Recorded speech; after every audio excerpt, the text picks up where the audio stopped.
जबाबदार धरलं जातंय या सगळ्या विस्फोटामागे आणि यंत्रणा फेल्युअर आहे सरकारचं असं देखील बोललं जातं. रोज अशा प्रकारचे आरोप होत आहेत. मला असं वाटतं की मी आता जे उदाहरणं दिले तुम्हाला, ज्या ठिकाणी निवडणुका चालू आहेत, काही IPL मॅचेस चालू आहेत, तिथली सुद्धा जर आपण, आणि मला आणखीन 2 गोष्टी मला सांगायच्या आहेत की आपण म्हणतो महाराष्ट्र हा नंबर 1ला आहे, तशातला विषय नाही. तुम्ही जर पर मिलियन केसेस पर मिलियन, महाराष्ट्र एक मोठं राज्य आहे, 12.5 कोटी लोक इथे राहतात, म्हणजे इथलं त्या ठिकाणी पॉप्युलेशन आहे.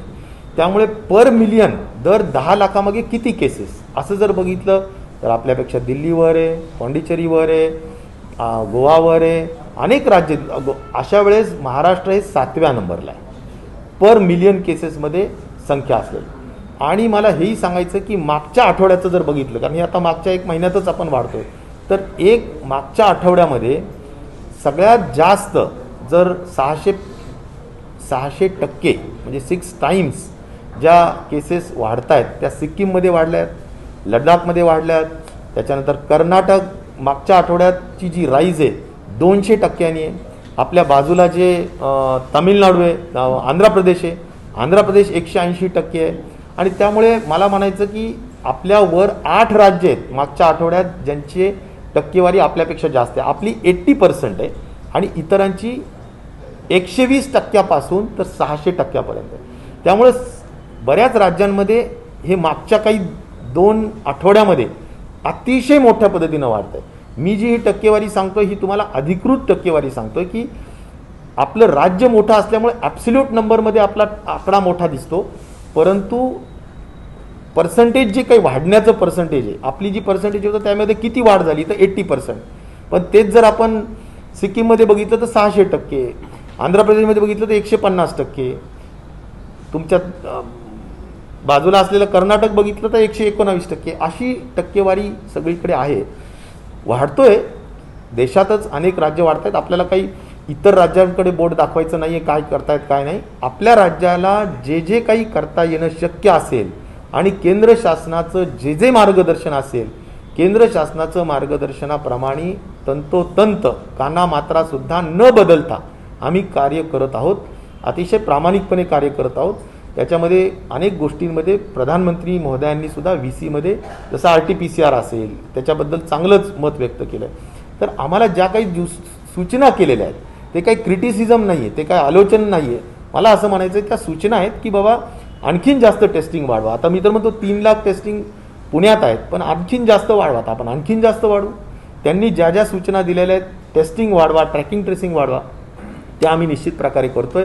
आणि कोविड ॲप्रोप्रिएट बिहेवियरवर त्यांनी भर दिलेला आहे, तो पण आपण निश्चित प्रकारे प्रशासनाला वारंवार सांगतोय. माननीय मुख्यमंत्री सांगतायत, उपमुख्यमंत्री सांगतायत, आम्ही आमच्या डिपार्टमेंटकडून सांगतोय, पोलीस प्रशासन त्या ठिकाणी सगळ्या पद्धतीनं अलर्ट केलेलं आहे. त्यामुळे मला असं वाटतं की आपण करतो आहोत. जनतेने सुद्धा या सगळ्या गोष्टींना सहकार्य करावं अशी माझी नम्रतेचं आव्हान आणि विनंती आहे. मला असं वाटतं की यापेक्षा पुढे जाऊ नये. जरूर अपेक्षा अशीच आहे. आता इपिडेमिओलॉजिस्ट इथे आवटी आहेत, बरेचशी लोक आहेत, त्यांना मी चर्चा केली आहे सातत्याने. तर अजून 2-4 दिवस अशा पद्धतीनं राहील आणि नंतर कमी होईल असा अंदाज त्यांनी व्यक्त केलेला आहे. मलाही असं वाटतं की लवकर आता पीकला, आता जे काही आहे ते पीक समजून खऱ्या अर्थाने आता खाली उतरायला हवं अशी आशा जरूर मी व्यक्त करेल. परंतु आपण ऑब्झर्व करावं लागेल 1-2-3 दिवस. जम्बो हॉस्पिटल सुरू करण्यात आलं आजपासून. महापौर आणि अधिकाऱ्यांनी त्याची पाहणी केली. त्यावेळी ते असं म्हटलं की राज्य सरकारकडून अपेक्षित आर्थिक सहाय्य आम्हाला मिळत नाही, एक प्रकारची खंत किंवा अपेक्षा त्यांनी व्यक्त केली आहे या उपाययोजना आणि यंत्रणा उभा करण्यामध्ये. मला असं वाटतं की जे जे काही कुणाचेही देणी राहिलेली असतील किंवा ज्यांना करारामध्ये किंवा ॲग्रीमेंटमध्ये ज्या ज्या गोष्टी ठरल्या असतील आणि शासनाकडून देय रक्कम असेल ती देण्याच्या दृष्टिकोनातून निश्चित प्रकारे कार्य होईलच. माननीय अजितदादा पवार साहेब जे उपमुख्यमंत्री आहेत आणि ते जिल्ह्याचे पालकमंत्रीसुद्धा आहेत आणि ते वारंवार आठवड्याला बैठक घेत असतात. त्यांच्या कानावर या सगळ्या गोष्टी मी पण टाकेल आणि ते पण तत्परतेने या सगळ्या गोष्टींमध्ये निश्चित प्रकारे सोल्युशन काढतीलच असं मला विश्वास आहे. राज्यामध्ये विरोधी पक्ष असतात किंवा अनेक ठिकाणी आपण बघतो की राज्य सरकार नसल्यामुळेच आता स्पाइक आहे असं सगळे एक्सपर्ट मत व्यक्त करतात आणि त्यामुळे पुन्हा जी संख्या वाढते त्याच्यामुळे लॉकडाऊन पुन्हा होतंय का काय अशी भीती सर्वसामान्यांच्या मनात आहे. नवीन काही निर्बंधांचा विचार सुरू आहे का आणि आता जे निर्बंध लागू आहेत त्याच्या अंमलबजावणीसाठी काय? हे बघा, सध्याचा जो निर्बंध लागू आहे त्याच्यासाठी प्रशासन म्हणजे कलेक्टर्स, कमिशनर्स यांना आम्ही VC द्वारे फार सक्तीनं हे सगळे 15 मार्च या दिवशी जे काही निर्बंध गाईडलाईन्स जारी केलेल्या आहेत त्याची सक्तीनं अंमलबजावणी केलीच पाहिजे या दृष्टिकोनातूनच्या सूचना आम्ही दिलेल्या आहेत आणि त्या पाळल्याच पाहिजेत अशा पद्धतीची अपेक्षा आमची आहे आणि त्या दृष्टिकोनातून आम्ही आढावा सातत्याने घेत राहू. हा झाला गाईडलाईन्सच्या अनुषंगाने. मला हाही प्रश्न विचारायचा आहे की खरोखर मी तर तुम्हाला सांगितलं की पुण्यामध्ये समजा देशामध्ये कदाचित पर मिलियन केसेस 3 लाख कदाचित जास्त म्हणजे एवढे टेस्टिंग आपण करतोय, तर आपलं राज्य टेस्टिंगमध्येही नक्की पुढे आहे. प्राईम मिनिस्टरांनी VCमध्ये स्पष्ट सांगितलं की UPमध्ये, केरळामध्ये, अन्य राज्यांमध्ये, आता सगळ्यांची नावं मी घेत नाही, पण जरी टेस्ट होत असतील काही तर त्याच्यामध्ये अँटीजन टेस्ट जास्त होत आहेत, रॅपिड अँटीजन, की ज्याची ऑथेंटिसिटी तेवढी नाही आहे आणि केंद्र शासन सारखं सांगतं आहे की किमान 70% तरी केल्या पाहिजे. तर आपण 73% RT-PCR करतो आहोत. 550च्या वर आपल्या RT-PCRचे लॅब्स आहेत आणि त्यामुळे RT-PCR पूर्ण ऑप्टिमम कॅपॅसिटीनी वापरलेच पाहिजे किंवा त्याचा पूर्ण वापर झालाच पाहिजे, त्याची कॅपॅसिटी युटिलायझेशन झालीच पाहिजे. हे सुद्धा आम्ही प्रत्येक सिव्हिल सर्जनला किंवा आमच्या हेल्थच्या सगळ्या संबंधित लोकांना कळवलेलं आहे. मला एवढंच वाटतं की ज्या गोष्टी करणं अभिप्रेत आहे, ट्रॅकिंग ट्रेसिंगशिवाय टेस्टिंग होतच नसते, कारण हाय रिस्क आणि लो रिस्क ट्रॅकिंग ट्रेसिंग करून जे काही लोक काढतो आपण कॉन्टॅक्ट्स त्यांचीच टेस्टिंग केली जाते आणि त्यामुळे ट्रॅकिंग ट्रेसिंग टेस्टिंग ह्याच्यावर जे केंद्रीय कमिटीने जोर दिलेला आहे तो आम्ही निश्चित प्रकारे करतोय. होम आयसोलेशनवर लक्ष ठेवण्याचं काम करतोय. संस्थात्मक विलगीकरण अधिक प्रमाणात व्हावं या दृष्टिकोनातून प्रयत्न करतोय आणि कोविड अप्रोप्रिएट बिहेवियर म्हणजेच कोविड अनुषंगिक जी काही वर्तणूक आहे त्या संदर्भात सुद्धा आम्ही अत्यंत जागरूकतेने लक्ष ठेवू नये. मला वाटतं की याच काही गोष्टी आहेत आणि मला याबद्दल प्रतिप्रश्न असाही सहज आपल्याला मीडियाच्या माध्यमातून मला विचारायचं आहे की आता ज्या ठिकाणी मोठ्या पद्धतीनं इलेक्शन्स चालू आहेत तिथंही सभा चालू आहेत, मोठमोठ्या पद्धतीनं सभा चालू आहेत, तिथं सोशल डिस्टन्सिंग पाळले जात नाही आहेत. गुजरात आणि अन्य ठिकाणी सुद्धा मोठ्या पद्धतीनं IPL आणि त्याच्या मॅचेसमध्ये सुद्धा खूप गर्दी आहे. मला एक कळत नाही की आपण राज्यातलं एक नक्की मी प्रामाणिकपणे सांगेल की इथे ॲक्टिव्ह केस आली की त्याच्या संदर्भातलं पोर्टलवर ICMR पोर्टलवर ती नोंदवली जाते. टेस्टिंग झाली की ऑटोमॅटिकली टेस्टिंगची सगळ्या नोंदवल्या जातात. कुठलंही लपवालपवीचं काम आपल्या राज्यामध्ये केलं जात नाही. मग CFR आज 0.4 ते जे काही असेल ते आपण दिलं जातं. इतर राज्यामध्ये कदाचित हे होतं आहे का, नाही होत, हा प्रश्नचिन्ह आहे.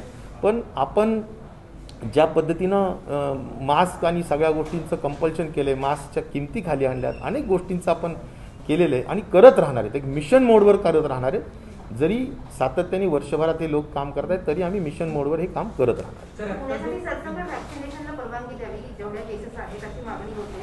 उपमुख्यमंत्री अजित पवारही म्हणाले होते की आम्ही केंद्राकडे आता पाठपुरावा करू. तसं काही विचारधीन आहे का? आणि 45च्या वरती अननोन कोमॉर्बिडिटीज असतात त्यामुळे त्यांचंही व्हॅक्सिनेशन व्हावं अशी मागणी आहे. 45 वरचे लोक जे कोमॉर्बिड आहेत त्यांना तर 100% आपण वॅक्सिनेशन करतोच आहोत. त्याच्या खालचे जर कोमॉर्बिडला करायचं असेल तर केंद्र शासनाच्या सूचना किंवा त्याच्यामध्ये मान्यता त्याची लागणार आहे. मला असं वाटतं की मी स्वतः मागे पण एकदा बोललो होतो की युनिव्हर्सल 18 वर्षाच्या वरचे जे पात्र लोक आहेत सगळ्यांना खरं म्हणलं तर आता वॅक्सिनेशनची गरज आहे आणि व्हायला हवं.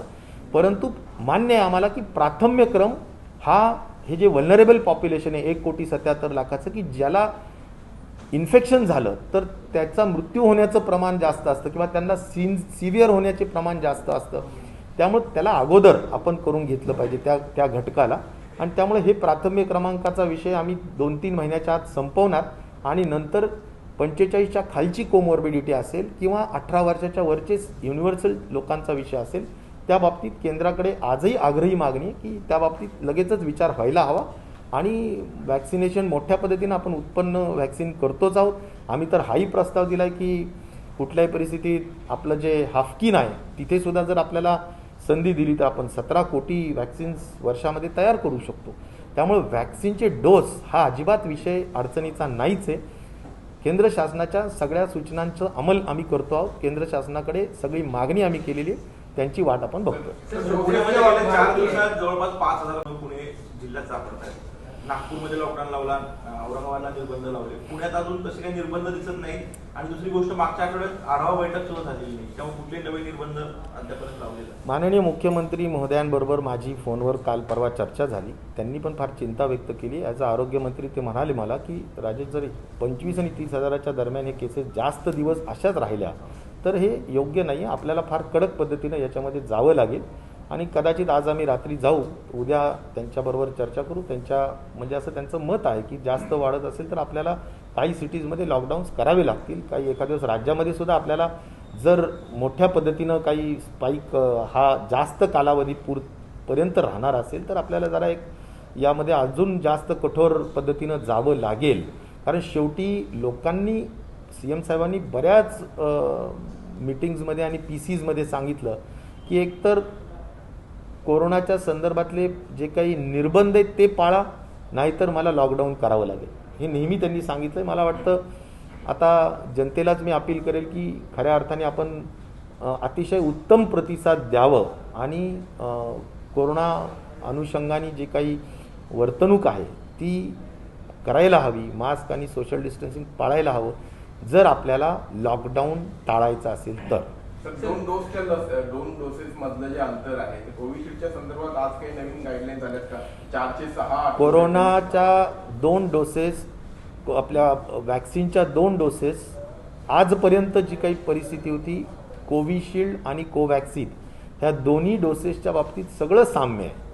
28 दिवसाचं 0.5 ml डोस, 2 to 8 डिग्रीज त्याचं काय जे असेल टेम्परेचर स्टोरेज करण्याचं, ह्या सगळ्या गोष्टी साम्य आहेत. पण आज मला वाटतं बराच अभ्यासाअंती त्यामधला एक फरक आता केंद्र शासनाने कळवला आहे आणि तो फरक म्हणजे कोविशिल्डला 28 दिवसानंतर सेकंड डोस न देता तो 45 दिवस ते 60 दिवस याच्या दरम्यान किंवा या दरम्यान द्यायला हवं. म्हणजे 1.5 महिना ते 2 महिन्यानंतर सेकंड डोस आणि कोवॅक्सिनचा 1 महिन्यात म्हणजे 28 दिवसानंतर सेकंड डोस, हा फरक 2 वॅक्सिनमधला आता झालेला आहे. सर, याच्यामुळे जे लसीकरण सध्या सुरू आहे त्याच्यावर परिणाम होईल असं वाटतं का? जेव्हा तुम्ही म्हणले की सेकंड डोसला नक्कीच 28च्या ऐवजी 45 दिवसावर गेल्यानंतर, समजा एखाद्या व्यक्तीने 28 दिवसात जो घेतला तर थोडीशी पूर्ण जो डोस आहे दोन्ही डोस मिळवायला त्याला तेवढे 15 दिवस प्रत्येकाला निश्चित प्रकारे उशीर होईल. सर, नागपूरमध्ये अचानक मृत्यूचं प्रमाण वाढलंय. गेले 40 दिवस 35-40 असा आकडा, आज पण 40 आकडा आहे. नागपूरमध्ये काही वेगळं काय घडतंय? मला असं वाटतं तिथलं जे ट्रीटमेंट प्रोटोकॉल्स आहेत ते सगळे आपले ट्रीटमेंट प्रोटोकॉल्स हे स्टँडर्ड आहेत. त्या सगळ्या स्टँडर्ड प्रोटोकॉलचं पालन व्हायला पाहिजे तंतोतंत. डॉक्टर्सचीच ही खऱ्या अर्थाने आवश्यकता आहे की त्यांनी खूप सिरियसली आणि खूप डेडिकेटेडली ह्या सगळ्या गोष्टी करायला हव्यात. आणि जनतेने ज्या ठिकाणी CFR वाढतो त्यातला एक इंडिकेटर नक्कीच असतो की लेट डिटेक्शन. म्हणजे जर खऱ्या अर्थाने तुम्ही अगदी बॅड ज्याला म्हणू आपण, निमोनिया झाला आहे, तुम्हाला खूप जास्त त्याला म्हणायचं लंग इन्फेक्शन स्प्रेड झाल्यानंतर तुम्ही हॉस्पिटलमध्ये येत आहे तर मला असं वाटतं की ते डॉक्टर्सच्याही हाताबाहेर जाणारा विषय होऊन जातो. त्यामुळं अर्ली डिटेक्शन, लवकर निदान व्हावं, हा कोरोनाच्या बरं होण्याच्या दृष्टिकोनातून फार महत्त्वाचा विषय आहे. आणि मला वाटतं नागपूरच्या प्रशासनाला आम्ही नक्की कळवू, तिथल्या डॉक्टर्सला आम्ही सगळं कळवू तिथल्या की लवकर ट्रॅकिंग ट्रेसिंग व्हावं आणि त्यांनी लवकर त्या ठिकाणी हॉस्पिटलमध्ये यावं. सर, सध्या जे रुग्ण वाढत आहे तर असं वाटतं की हा पीक आहे की याच्या नंतर सुद्धा काही रुग्ण वॅक्सिन मिळत नाहीये किंवा परत पाठवलं जाते अशा घटना आजही पुण्यामध्ये पुन्हा घडताना दिसतात. वॅक्सिनेशनचं प्रमाण प्रायव्हेट हॉस्पिटलची मागणी अशी आहे आमच्याकडे की आम्हाला खूपच मोठ्या पद्धतीनं करायचं आहे तर आमची हरकत नाहीच आहे. त्यांना जे काही प्रमाणात करायचं असेल आम्ही त्यांच्याजवळ ते वॅक्सिन देऊ. फक्त एकच अट आहे जी केंद्र शासनाने आम्हालाही घातली की कुणीही वॅक्सिन स्टोअर करू नये. समजा आम्ही एखाद्या हॉस्पिटलला एक 25,000 किंवा 20,000 जर वॅक्सिनचे डोसेस दिले तर त्यांनी ते पटकन युटिलाइज करावेत, नाहीतर ते स्टोअर करावेत आणि 10-20 दिवसापर्यंत स्टोअर करून ठेवावेत. असा प्रकार होऊ नये अशी एक केंद्र शासनाची अपेक्षा आहे. तेवढंच फक्त आम्ही काळजी घेतोय. अन्यथा कुठल्याही प्रायव्हेट हॉस्पिटलला आम्ही हे कमी पडू देणार नाहीत आणि गव्हर्नमेंटला तर आम्ही स्वतःच लक्ष ठेवून येत आम्ही त्यात अधिकाधिक काम करू इच्छितो. सर, उद्या लॉकडाऊनचा निर्णय होऊ शकतो का? माननीय मुख्यमंत्री महोदयांबरोबर चर्चा नक्कीच आहे आणि त्यांना ह्या सगळ्या आकड्यांमुळे त्यांना चिंता जरूर वाटते. त्यांनी मला बोलून दाखवली चिंता आणि चर्चा होईल. काही दिवस द्यावे लागतील, काही कालावधी द्यावा लागेल आणि ठरवावं लागेल. पण आता ही चर्चा होईल. त्यामुळे आज काही असं एकदम लॉकडाऊन होईल आणि हा असं काही कोणी म्हणू नका. चर्चेचा विषय आहे. संख्या वाढती त्या दृष्टिकोनातून निश्चित प्रकारे त्यावर गंभीरपणे चर्चा माननीय मुख्यमंत्री, उपमुख्यमंत्री, आमचा आरोग्य विभाग असेल, अन्य काही महत्त्वाचे नेते असतील, पवारसाहेब असतील, सगळ्यांबरोबर होतील. आज पवारसाहेबांनी सुद्धा मला दिल्लीवरून या सगळ्या गोष्टींचा थोडक्यात आढावासुद्धा घेतला आहे. त्यामुळे ते पण सगळ्या ह्या लॉकडाऊन करायचं नाही करायचं सगळ्या गोष्टी ते राहतील. बेडची उपलब्धता आहे असं म्हणत असताना खूप तक्रारी अशा येतात की हॉस्पिटलमध्ये, खाजगी हॉस्पिटलमध्ये विशेष करून बेड्स मिळत नाहीये. खाजगी हॉस्पिटलचा डेटा अपडेट झालेला नसतो. या संदर्भात पुन्हा एकदा ह्या सगळ्या यंत्रणांना हलवण्याची वेळ आली का किंवा काही त्यांना कठोर सूचना देण्याची वेळ आली? पुण्यात पूर्वी एक डॅशबोर्ड होता, त्याच्यावर लोकांना कळत होतं. तो डॅशबोर्ड आता काम करत नाही. आत्ता कलेक्टर कमिशनरांबरोबर माझी बैठक आहे. कुठल्याही परिस्थितीत डॅशबोर्ड ऑपरेट केला जाईल, तो पुन्हा चालू केला जाईल. 80-20चा फॉर्म्युला केला जाईल. जे काही जे काही फीज आणि ते जे ओरिजिनल स्ट्रक्चर आम्ही ठेवलेलं आहे, ऑडिटर्स नेमणं आणि ऑडिटर्सकडून कुठल्याही पेशंटला हॉस्पिटलकडून लूट न होऊ देता जे प्राईज आणि स्ट्रक्चर आम्ही दिलेलं आहे 4,500 रुपये किंवा 7,000 आणि 9,000 त्याच माध्यमातून सगळ्या गोष्टी व्हायला हव्यात. आणि कोणीही म्हणजे माझं अपील असं राहील की बरेचसे जरा सधन लोक असं होत आहेत की त्रास झाला, कदाचित अजिबात लक्षणं नाहीत, एसिम्प्टमॅटिक आहेत, पण जाऊन लगेचच मोठ्या हॉस्पिटलमध्ये जाऊन ICUचं बेड जाऊन त्याला ऑक्युपाय करणं, मला वाटतं की हे जरा माणुसकीला धरून नाही. आणि त्यामुळे ज्यांना लक्षणं नाहीत किंवा ज्यांना माइल्ड मॉडरेट पद्धतीचे लक्षणं आहेत त्यांनी ICUमध्ये जाऊन बेड अकोमोडेट करू नये. ICUचे बेड, ऑक्सिजनचे बेड हे निश्चित प्रकारे क्रिटिकल पेशंटसाठीच असायला हवे अशी माझी अपेक्षा आहे. आणि डॉक्टर आणि सगळ्या हॉस्पिटल्सनी हे पाळलंच पाहिजे. आता आम्ही कमिशनर आणि कलेक्टर्सच्या माध्यमातून प्रत्येक हॉस्पिटलवर हे मॉनिटरिंग करणारच की कुठल्याही परिस्थितीत ऑक्सिजन बेड्स आणि ICUचे बेड्स ह्यामध्ये एसिम्प्टमॅटिक पेशंट असता कामा नये. माइल्ड जे काही मॉडरेट आणि माइल्ड टाईपचे सिम्पटम्स असलेले पेशंटसुद्धा ICU आणि ऑक्सिजनवर असता कामा नये. मी राजीनामा द्यावा अशी मागणी भाजप करते. दुसरीकडे तुमचे नाव चर्चेमध्ये येते, जयंत पाटलांचे नाव येते, अजित पवारांचे नाव येते. जो आरोप होतोय 100 कोटी रुपये दर महिन्याला वसुली करायचे आदेश गृहमंत्र्यांनी दिलेले होते, त्याच्यावरती बऱ्याच बैठका ज्या आहेत त्या सुरू आहेत. तुमचं एकतर मत काय आणि दुसरी गोष्ट तुम्हाला काही कन्वे करण्यात आलेलं आहे का असं काही, किंवा तुम्हाला काही कल्पना आहे का तुमचं नाव चर्चेत येते? मला एवढंच वाटतं की या बाबतीत जे काही इन्व्हेस्टिगेशन आहे ते इन्व्हेस्टिगेशन प्रॉपरली चालू आहे. काही आरोप झालेले आहेत त्याबाबत आदरणीय पवारसाहेबांनी सुद्धा काल प्रेस कॉन्फरन्समध्ये सांगितलं की आरोपाचं सुद्धा इन्व्हेस्टिगेशन केलं पाहिजे. ते आरोप आहेत त्याची सुद्धा खरेपणा तपासलं पाहिजे हे पवारसाहेबांनी त्या ठिकाणी स्पष्ट केलेलं आहे. आणि मला वाटतं की कोणत्याही पार्टीमध्ये शेवटी पक्ष अध्यक्ष आमचे सर्व नेते आदरणीय पवारसाहेब जे त्यांना योग्य वाटतं ते करत राहतात. त्यामुळे त्यांचा निर्णय हाच अंतिम असतो. त्यामुळं मला वाटतं की त्याच्यामध्ये मीडियानी सुद्धा फार उत्सुकता असू नये की जे जे जे असेल ते पवारसाहेबांसारखे एक दृष्टी नेते आहेत ते योग्य करतात जे करतात. थँक्यू.